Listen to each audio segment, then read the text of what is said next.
오바댜서 1장. 이것은 오바댜가 받은 계시이다. 주 하나님의 에돔을 두고 하신 말씀이다. 주님께서 여러 민족에게 천사를 보내시면서 너희는 일어나라, 에돔을 쳐부수러 가자 하신 말씀을 우리가 들었다. 나는 여러 민족 가운데서 너를 가장 보잘것없이 만들었다. 모든 사람이 너를 경멸할 것이다. 내가 바위 틈에 둥지를 틀고 높은 곳에 집을 지어 놓고는 누가 나를 땅바닥으로 끌어내릴 수 있으랴 하고 마음속으로 말하지만 너희 교만이 너를 속이고 있다. 내가 독수리처럼 높은 곳에 보금자리를 꾸민다 하여도, 내가 별들 사이에 둥지를 튼다 하여도 내가 너를 거기에서 끌어내리고야 말겠다. 나 주의 말이다. 너에게 도둑대가 들거나 밤중에 강도떼가 들이닥쳐도 자기들에게 필요한 만큼만 빼앗아 간다. 포도를 털어가는 사람들이 들이닥쳐도 포도송이 얼마쯤은 남겨놓는다. 그런데 에서야, 너는 어찌 그처럼 샅샅이 털렸냐. 내가 깊이 숨겨둔 보물마저 다 빼앗기고 말았다. 너와 동맹을 맺은 모든 나라가 너를 나라 밖으로 쫓아내고 너와 평화조약을 맺은 나라들이 너를 속이고 너를 정복하였다. 너와 한 밥상에서 먹던 동맹국이 너희 발 앞에 올가미를 놓았다. 너희 지혜가 어디에 있느냐? 나 주가 말한다. 그날에 내가 에돔에서 슬기로운 사람을 다 없애고 에돔의 방방곡곡에 지혜 있는 사람을 남겨두지 않겠다. 대만아, 너희 용사들이 기가 꺾이고 에서의 온 땅에 군인은 한 사람도 남지 않고 모두 다 칼에 쓰러질 것이다. 내 아우 야곱에게 저지른 그 폭행 때문에 내가 치욕을 당할 것이다. 아주 망할 것이다. 내가 멀리 서서 구경만 하던 그날 이방인이 야곱의 재물을 늑탈하며 외족들이 그의 문들로 들어와서 제비를 뽑아 예루살렘을 나누어 가질 때에 너도 그들과 한 패였다. 내 형제의 날, 그가 재앙을 받던 날에 너는 방관하지 않았어야 했다. 유다 자손이 몰락하던 그날 너는 그들을 보면서 기뻐하지 않았어야 했다. 그가 고난받던 그날 너는 입을 크게 벌리고 웃지 않았어야 했다. 나의 백성이 패망하던 그날 너는 내 백성의 성문 안으로 들어가지 않았어야 했다.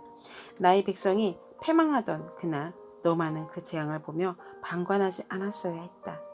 나의 백성이 패망하던 그날 너는 그 재산에 손을 대지 않았어야 했다. 도망가는 이들을 죽이려고 갈라지는 길목을 지키고 있지 않았어야 했다. 그가 고난받던 그날 너는 살아남은 사람들을 원수의 손에 넘겨주지 않았어야 했다. 내가 모든 민족을 심판할 주의 날이 다가온다. 내가 한 대로 당할 것이다. 내가 준 것을 내가 도로 받을 것이다. 너희가 내 거룩한 산에서 쓴 잔을 마셨다. 그러나 이제 온 세계의 모든 민족이 더욱더 쓴 잔을 마실 것이다. 마지막 한 방울까지 다 마시고 망하여 없어질 것이다. 그러나 더러는 시온산으로 피하고 시온산의 거룩한 곳이 될 것이다. 그때 야곱의 집은 다시 유산을 차지할 것이다. 야곱의 집은 불이 되고 요셉의 집은 불꽃이 될 것이다. 그러나 에서의 집은 건불이 될 것이며 그 불이 건불에 붙어 건불을 살 것이다. 에서의 집안에서는 아무도 살아남지 못할 것이다. 나 주가 분명히 말한다. 네겝 지방에서 올라온 내 백성이 에서의 산악지대를 차지하고 평지에서 올라온 내 백성은 블레셋 땅을 차지할 것이다. 그들은 에브라임의 영토와 사마리아의 영토를 차지할 것이다. 베냐민은 길르앗을 차지할 것이다. 잡혀갔던 이스라엘 포로는 돌아와서 가나안 족속의 땅을 사르바까지 차지하고 예루살렘에서 스바랴스로 잡혀갔던 사람들은 남쪽 유다의 성읍들을 차지할 것이다. 구원자들이 시온산에 올라와서 에서의 영토를 다스릴 것이다. 나라가 주의 것이 될 것이다. 요나서 1장. 주님께서 아미떼의 아들 요나에게 말씀하셨다. 너는 어서 저 큰 성읍 니느웨로 가서 그 성읍에 대고 외쳐라. 그들이 죄악이 내 앞에까지 이르렀다. 그러나 요나는 주님의 낯을 피하여 스페인으로 도망가려고 길을 떠나 요바로 내려갔다. 마침 스페인으로 떠나는 배를 만나 뱃삭스를 내고 사람들과 함께 그 배를 탔다.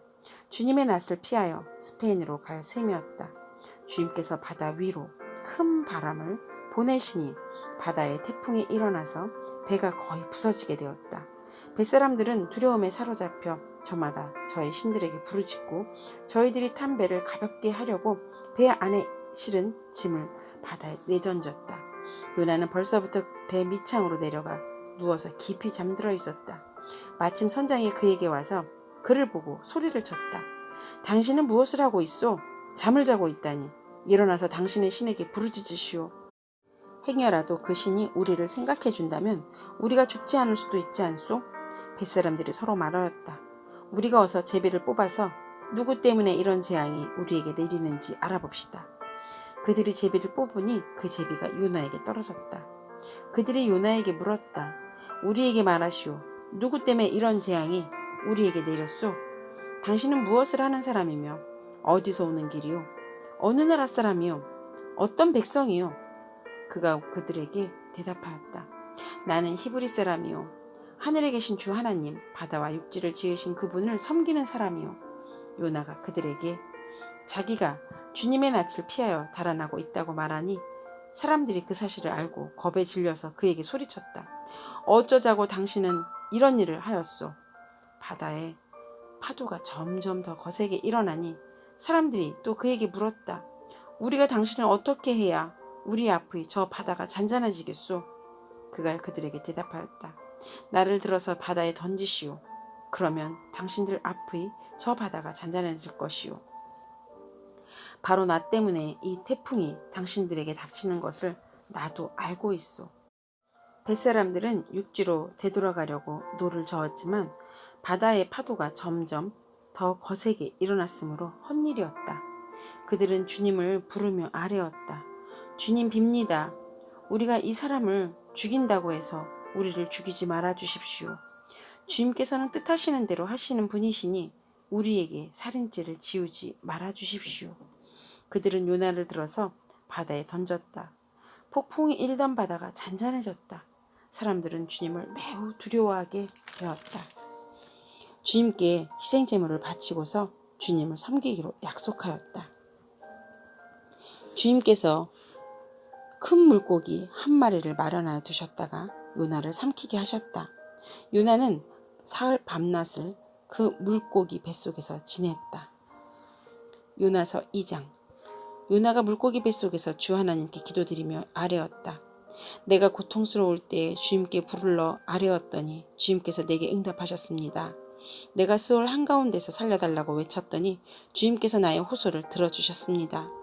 주님께서 나를 바다 한가운데 깊음 속으로 던지셨으므로 큰 물결이 나를 에워싸고 주님의 파도와 큰 물결이 내 위에 넘쳤습니다. 내가 주님께 아뢰기를 주님의 눈앞에서 쫓겨났어도 내가 반드시 주님 계신 성전을 다시 바라보겠습니다 하였습니다. 물이 나를 두르기를 영혼까지 하였으며 깊음이 나를 에워쌌고 바다 풀이 내 머리를 휘감았습니다. 나는 땅속 몇 뿌리까지 내려갔습니다. 땅이 빗장을 질러 나를 영영 가두어 놓으려 했습니다만 주 나의 하나님 주님께서 그 구덩이 속에서 내 생명을 건져주셨습니다. 내 목숨이 힘없이 꺼져갈 때에 내가 주님을 기억하였더니 나의 기도가 주님께 이르렀으며 주님 계신 성전에까지 이르렀습니다. 헛된 우상을 섬기는 자들은 주님께서 베풀어 주신 은혜를 저버립니다. 그러나 나는 감사의 노래를 부르며 주님께 희생제물을 바치겠습니다. 서원한 것은 무엇이든지 지키겠습니다. 구원은 오직 주님께서만 옵니다. 주님께서 그 물고기에게 명하시니 물고기가 요나를 뭇에다가 뱉어냈다. 요나서 3장. 주님께서 또다시 요나에게 말씀하셨다. 너는 어서 저 큰 성읍 니느웨로 가서 이제 내가 너에게 한 말을 그 백성에게 외쳐라. 요나는 주님께서 말씀하신 대로 곧 길을 떠나 니느웨로 갔다. 니느웨는 둘러보는 데만 사흘길이나 되는 아주 큰 성읍이다. 요나는 그 성읍으로 가서 하룻길을 걸으며 큰 소리로 외쳤다. 40일만 지나면 니느웨가 무너진다. 그러자 니느웨 백성들은 하나님의 말씀을 믿고 금식을 선포하고 그들 가운데 가장 높은 사람으로부터 가장 낮은 사람에 이르기까지 모두 굵은 베옷을 입었다. 이 소문이 니느웨의 왕에게 전해지니 그도 임금의 의자에서 일어나 걸치고 있던 임금의 옷을 벗고 굵은 베옷을 입고 잿더미에 앉았다. 왕은 니느웨 백성에게 다음과 같이 선포하여 알렸다. 왕이 대신들과 더불어 내린 칙명을 따라서 사람이든 짐승이든 소떼든 양떼든 입에 아무것도 대서는 안 된다. 무엇을 먹어서도 안 되고 물을 마셔서도 안 된다. 사람이든 짐승이든 모두 굵은 배옷만을 걸치고 하나님께 힘껏 부르짖어라. 저마다 자기가 가던 나쁜 길에서 돌이키고 힘이 있다고 휘두르던 폭력을 그쳐라. 하나님께서 마음을 돌리고 노여움을 푸실지 누가 아느냐? 그러면 우리가 멸망하지 않을 수도 있다. 하나님께서 그들이 뉘우치는 것 곧 그들이 저마다 자기가 가던 나쁜 길에서 돌이키는 것을 보시고 뜻을 돌이켜 그들에게 내리시겠다고 말씀하신 재앙을 내리지 않으셨다. 요나서 4장. 요나는 이 일이 매우 못마땅하여 화가 났다. 그는 주님께 기도하며 아뢰었다. 주님, 내가 고국에 있을 때 이렇게 될 것이라고 이미 말씀드리지 않았습니까? 내가 서둘러 스페인으로 달아났던 것도 바로 이것 때문입니다.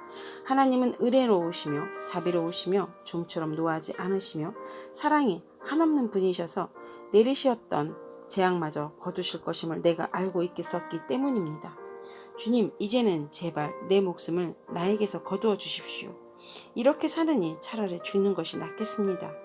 주님께서는 내가 화를 내는 것이 옳으냐 하고 장명하셨다. 요나는 그 성읍에서 빠져나와 그 성읍 동쪽으로 가서 머물렀다. 그는 거기에다가 초막을 짓고 그 그늘 아래에 앉아있다. 그 성읍이 어찌 됐는가를 볼 셈이었다.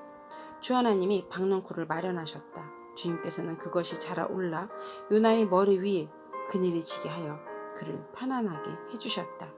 박넝쿨 때문에 요나는 기분이 무척 좋았다.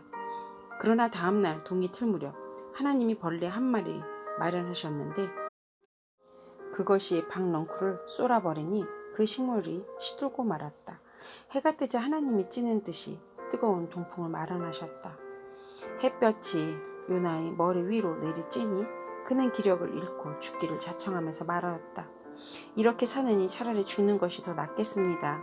하나님이 요나에게 말씀하셨다. 박넝쿨이 죽었다고 내가 이렇게 화를 내는 것이 옳으냐? 요나가 대답하였다. 옳다 뿐이겠습니까? 저는 화가 나서 죽겠습니다. 주님께서 말씀하셨다. 내가 수고하지도 않았고 내가 키운 것도 아니며 그저 하룻밤 사이에 자라났다가 하룻밤 사이에 죽어버린 이 식물을 내가 그처럼 아까워하는데 하물며 좌우를 가릴 줄 모르는 사람들이 12만 명이 더 되고 짐승들도 수없이 많은 이 큰 성읍 니느웨를 어찌 내가 아끼지 않겠느냐. 아멘.